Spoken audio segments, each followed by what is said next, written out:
بشرا مانیکا صاحبہ کو 14 سال، عمران احمد نیازی صاحب کو اور بشرا مانیکا صاحبہ کو 14 سال قید کی سزا جو دی گئی ہے، یہ وہ جرائم ہیں جن سے پاکستان کی ساکھ کو نقصان ہوا، جس سے پاکستان کا بین الاقوامی سطح پر جو امیج ہے اس کو خراب کیا گیا، اور پوری دنیا میں پاکستان کی جگ ہنسائی کی گئی کہ ہمارا وزیر اعظم عمران خان ایسا شخص تھا جس نے بیرون ملک سے آنے والے مہمانوں سے لیے گئے تحائف بلیک مارکیٹ میں فروخت کیے، اور نہ صرف یہ، ایک کاروبار کے طور پہ، ایک بیوپار کے طور پہ اس کو نظام بنا کے چلایا گیا کہ جتنے بھی تحائف آتے تھے ان کو اونے پونے سرکاری کاغذوں میں بیچا جاتا تھا، اور اصل کام پیچھے سے یہ ہوتا تھا کہ ان کی اربوں روپے کی جو قیمت تھی وہ کہیں اور سے وصول کی جاتی تھی۔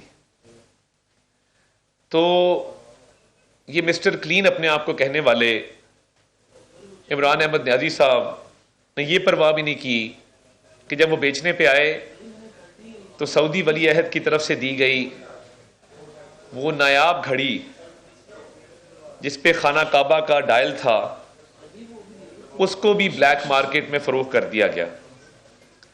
اور یہ تحائف جو ہوتے ہیں جو دوست ممالک کی طرف سے دیے جاتے ہیں، سربراہان مملکت کی طرف سے دیے جاتے ہیں، یہ اس لیے نہیں ہوتے کہ ان کو بیچ دیا جائے۔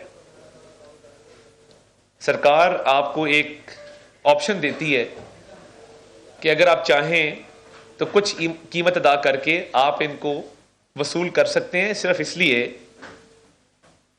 تاکہ ایک یادگار رہے آپ کے پاس کہ جی فلاں ملک کا صدر یا وزیر اعظم یا بادشاہ یا ولی عہد آیا تھا تو اس نے یہ تحفہ ہمیں دیا تھا۔ اس کی ایک ایموشنل ویلیو ہوتی ہے، اس کی ایک ٹریڈیشنل ویلیو ہوتی ہے، اور وہ اس لیے نہیں ہوتا کہ اس کو وہ ایز اے کاروبار چلایا جائے۔ آپ دیکھیں جرائم بے شمار ہیں کہ ان تحائف کو نہ صرف ان کی ویلیو کم لگوائی گئی بلکہ ان کی ویلیو کم لگوا کر اب ایک گھڑی ہے جو خانہ کعبہ کے ڈائل والی گھڑی ہے، وہ بازار سے خریدی نہیں جا سکتی، اس کی قیمت لوکل سطح پہ کوئی گھڑی کی دکان نہیں لگا سکتی، کیونکہ وہ کسٹم میڈ گھڑی ہے، وہ خصوصی طور پہ تیار کردہ گھڑی ہے، اور وہ ایک ہی پیس ہے دنیا کے اندر، وہ نایاب ہے۔ جب ایسی نایاب چیز جو مارکیٹ میں دستیاب نہیں ہے اور اس میں ہیرے جواہرات لگے ہیں، تو پھر جو ہیرے جواہرات کے ماہر ہیں وہ اس کی قیمت لگاتے، اور وہ 90 کروڑ سے 1 ارب کے درمیان اس کی قیمت لگتی ہے، کیونکہ اس کے اندر جو سونا لگا ہے، ہیرے جواہرات لگے ہیں، ان کی اپنی ایک ویلیو ہے۔ اب بہت سارے توشہ خانہ کے تحائف ایسے ہیں جن کی قیمت لوکل سطح پہ 10 کروڑ لگوائی گئی، اور اس کا 50% 5 کروڑ سرکاری خزانے میں جمع کرایا گیا، اور پھر اس گھڑی کو وصول کر کے بلیک مارکیٹ کے اندر 80-90 کروڑ کا بیچا گیا اور منافع کما کے کھا گئے۔ اب یہ عمران احمد نیازی صاحب اور بشرا مانیکا صاحبہ ایک گینگ چلا رہے تھے گھر پر، اور باقاعدہ وہ جو آڈیو آپ نے سنی جس میں وہ ملازم کو ڈانٹ رہی ہیں کہ یہ تحائف کو کس نے تصویریں کھینچ لیں، کس نے دیکھ لیا، ان کو ہوا نہیں لگنی چاہیے تھی، تو یہ باقاعدہ ایک بیوپار ہو رہا تھا، یعنی نام ریاست مدینہ کا ہے اور کرتوت ایسے ہیں کہ چوری چکاری اور ڈکیتی میں آپ ملوث ہیں۔ اور یہ جو آج 14 سال کی سزا سنائی گئی ہے، یہ گراف ایک کمپنی ہے برطانیہ کی جو کسٹم میڈ خصوصی طور پر تیار کردہ ڈائمنڈز کے سیٹ بناتی ہے۔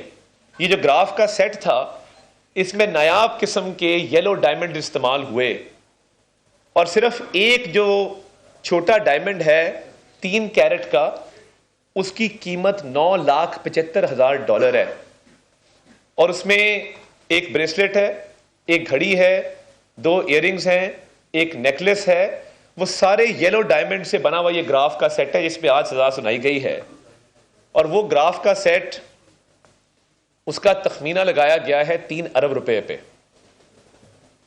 इसीलिए जो आज सजा सुनाई गई है 78 करोड़ रुपया इमरान खान साहब के जिम्मे है और 78 करोड़ रुपया बुशरा मानिका साहिबा के जिम्मे है। गजब खुदा का कि आप दूसरों को चोर डाकू कहें, लोगों को रियासत मदीना और अमर बिल मारूफ नही अनिल मुनकर का दर्स दें, और अपने करतूत ऐसे हों कि आप कोई दिया गया तोहफा ना छोड़ें।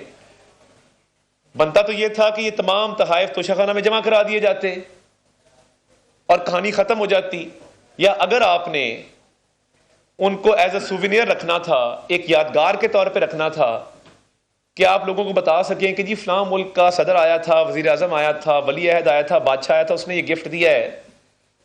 एक सेंटिमेंटल वैल्यू होती है, इमोशनल वैल्यू होती चीजों की।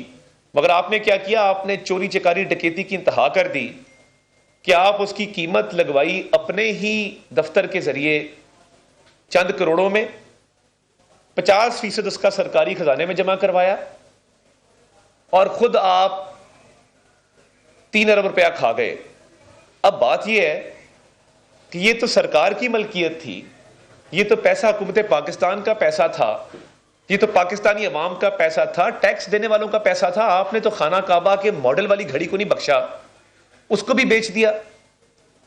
और एक इस्लामाबाद में दुकान है जो घड़ियों की मरम्मत करती है, छोटी सी दुकान है, आपने उससे जाली रसीद बनवाई। हमें कहते थे रसीदा कढ़ो, और अपनी रसीदें इतनी जाली निकली हैं कि आप एक जालसाज, एक फ्रॉड, एक मकार और करप्ट शख्स के तौर पे सामने आए हैं। और ये मामूल बन गया था कि कई 100 तोहफे वसूल हुए 2018 से 2022 इमरान खान साहब को, और हर तोहफे को हिरस लालच के साथ बुशरा मानिका साहिबा वसूल करती थी। और उसके बाद उनकी एक टीम थी जो इनको ब्लैक मार्केट में बिकवाती थी। कोई घड़ी दुबई में बेच दी, कोई किसी और मुल्क में बेच दी। और फरा गोगी साहिबा जो आज तक मफरूर हैं, वो इसमें कलीदी किरदार अदा करती थी। तो मैं ये समझता हूं कि आपने ना सिर्फ रियासत पाकिस्तान का नुकसान किया, आपने वजारत उज़्मा के ओहदे को बेतौकीर किया। प्राइम मिनिस्टर के ऑफिस का एक लेवल है कि जहां पे तोशा खाना के तहाइफ शहबाज शरीफ साहब ने राहदारियों में सजा के रख दिए लेबल्स के साथ कि मुझे ये तोहफे मिले, मैं राहदारियों के अंदर रखूंगा ताकि लोग देख सकें कि फलां मुल्क के सरबराह ने क्या चीज मुझे दी है। और इधर एक एक पाई के लिए इन्होंने ये पूरा करप्शन का एक निजाम वज़ा किया। वो ग्राफ का सेट अगर आप देखें येलो डायमंड्स वाला, वो खसूसी तौर पे तैयार करदा है, और वो आप ऑनलाइन भी नहीं खरीद सकते, वो खरीदा नहीं जा सकता, अपॉइंटमेंट लेनी पड़ती है ग्राफ के स्टोर पे। आप अपॉइंटमेंट लेते हैं, ग्राफ का स्टोर आपको अपॉइंटमेंट देता है कि फलां तारीख को इतने बजे आप आएंगे, तो तब आपको कीमत तय की जाएगी। कीमतें लगी नहीं होती इसके ऊपर, क्योंकि ये नायाब चीजें हैं। ये जो येलो डायमंड है, ये एक इंतहाई नायाब चीज है। तो मेरी तो समझ से बाहर है कि आप अपने ओहदे का इस तरह इस्तेमाल कैसे कर सकते हैं। मिस यूज ऑफ अथॉरिटी है, मिस यूज ऑफ ऑफिस है। आपने अपने इख्तियारात का नाजायज इस्तेमाल किया और इतनी करप्शन की कि ये अरबों रुपए में जाती है। आपने जो सिर्फ तहाइफ बेचे हैं वो 15 से 20 अरब के आप सिर्फ तहाइफ बेच गए हैं। आपको कुल तहाइफ तकरीबन 200 जो वसूल हुए थे, आपने आदत बना ली कि उन तहाइफ को, और ये देखे ना, एक तोहफा आया है, बुशरा मानिका साहिबा उसको दबोच लेती थी लालच के साथ कि ये किसी और को नजर ना आ जाए, कोई इसको देख ना ले, किसी और के हाथ ना लग जाए, और फिर उसके बाद उसकी वैल्यू कम लगवा के औने पौने उसको खरीद लेती थीं और बाद में ब्लैक मार्केट में उसका सौदा किया जाता था। यानी आपने इस कौम का, इस मुल्क का मजाक बना दिया, आपने पूरे निजाम का मजाक बना दिया कि आप अरबों रुपए के तहफ मजाक मजाक में ही बेच गए। इस मुल्क में इतनी करप्शन किसी हुक्मरान ने, किसी वजीर आजम ने नहीं की जितनी इमरान नियाजी ने की है, और बेदर्दी के साथ की है, और एक सोचे समझे मंसूबे के तहत की है। आप असासे देखें ना, आप 2018 से पहले के असासे देखें और 2018 के बाद के असासे देखें तो कब्जा ग्रुप था, पूरा माफिया था। अलीमा खान साहब हैं, वो कब्जे करवा रही हैं उधर भक्कर में, आप जानते हैं। उज़मा खान साहिबा कब्जे करवा रही हैं, कई सौ कनाल जमीन हथियाई जा रही है, और आपकी बेगम साहिबा हैं वो घड़ियां बेचती जा रही हैं। यानी पहले आपने साइफर लहराया और पूरी कौम को गुमराह किया। आपने कहा जी मेरी हुकूमत अमेरिका ने गिराई, नहीं बाजवा ने गिराई, नहीं मोहसिन नकवी ने गिराई, नहीं मैंने खुद गिराई। यानी कोई एक बात पे खड़े तो हों। और साइफर के अंदर कोई थ्रेट नहीं था, कोई साजिश नहीं थी, किसी ने नहीं कहा था कि हम आपकी हुकूमत गिरा देंगे। कभी ऐसा होता है कि आपके सफीर को बुला के, ये कोई गली मोहल्ले के बदमाश है कि आपके सफीर को बुला के अगला कह रहा है हम तुम्हारी हुकूमत खत्म कर रहे हैं? यानी कोई न्यूज़ स्टूडियो से फिल वक्त इतना ही।